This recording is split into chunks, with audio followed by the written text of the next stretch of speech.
Hello everyone, কেমন আছো তোমরা সবাই? আশা করি তোমরা সবাই খুব খুব ভালো আছো আর আমিও খুব ভালো আছি। আর আমার এই হানিমুনের ভিডিওগুলো দেখার জন্য তোমরা ওয়েট করে আছো তো নাকি? হ্যাঁ কি না সেটা কিন্তু কমেন্ট বক্সে অবশ্যই জানিও। আর এখন আমরা দিল্লি থেকে বেরিয়ে পড়েছি আমাদের ডেস্টিনেশনের উদ্দেশ্যে। আর মাঝখানে তো অনেক জায়গাতে দাঁড়াবোই, আর তার সমস্ত ক্লিপ আমি তোমাদের সাথে শেয়ার করব।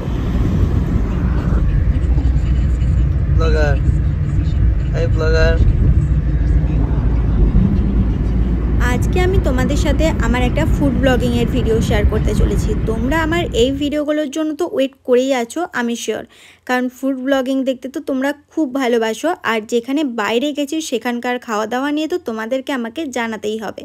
আর আজকে আমি যেই ধাবাটাতে গিয়েছিলাম, এই ধাবাটা কিন্তু একদম এনএইচের ধারেই অবস্থিত। আর ধাবাটা যথেষ্ট বড়। ইভেন এখানকার খাওয়া দাওয়াগুলো কীরকম সেগুলো তো তোমাদেরকে পরে পরে জানাবো, এখনই জানাচ্ছি না। আগে তোমরা ধাবাটাকে একটু দেখে নাও। আর এই ধাবাটার নাম ছিল শিবা ধাবা। এটা কিন্তু একদম ভেজ ধাবা, এখানে কোনো রকম কোনো নন ভেজের আইটেম কিচ্ছু পাওয়া যায় না। আর এখানে আমরা ফার্স্টেই অর্ডার করেছিলাম 2 পিস আলুর পরোটা। একটা ছিল স্পেশাল আলুর পরোটা আর একটা ছিল নর্মাল আলুর পরোটা, আর তার সাথে ছিল ডাল মাখানি।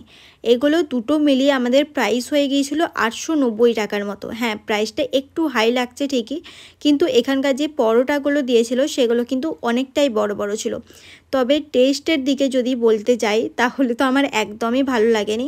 কেন জানি না, আমার ওখানকার কোনো খাবারই কিচ্ছু ভালো লাগছিল না। আর তোমরা সেটা আমার এক্সপ্রেশন দেখেই মুখের বুঝতে পারবে।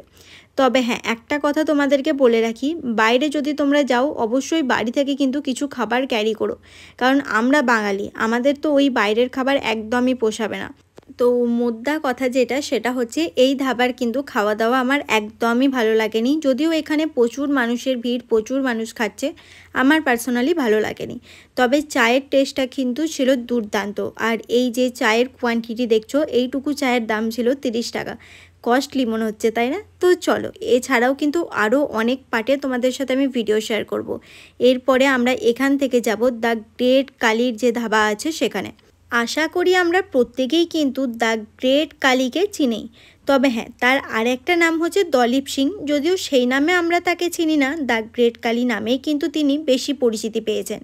WWE champion the great Khali ধাবাতে তো আমি চলে এসেছি। ধাবাটা দেখছো ঠিক কতটা সুন্দর, আর একদম প্রচণ্ড পরিষ্কার অ্যান্ড পরিচ্ছন্ন।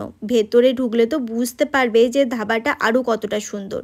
আর হ্যাঁ, এখানে কিন্তু এগুলোকে কেউ রেস্টুরেন্ট বলে না, সবাই এই জায়গাগুলোতে যেই রেস্টুরেন্টগুলো আছে এগুলোকে ধাবাই বলে।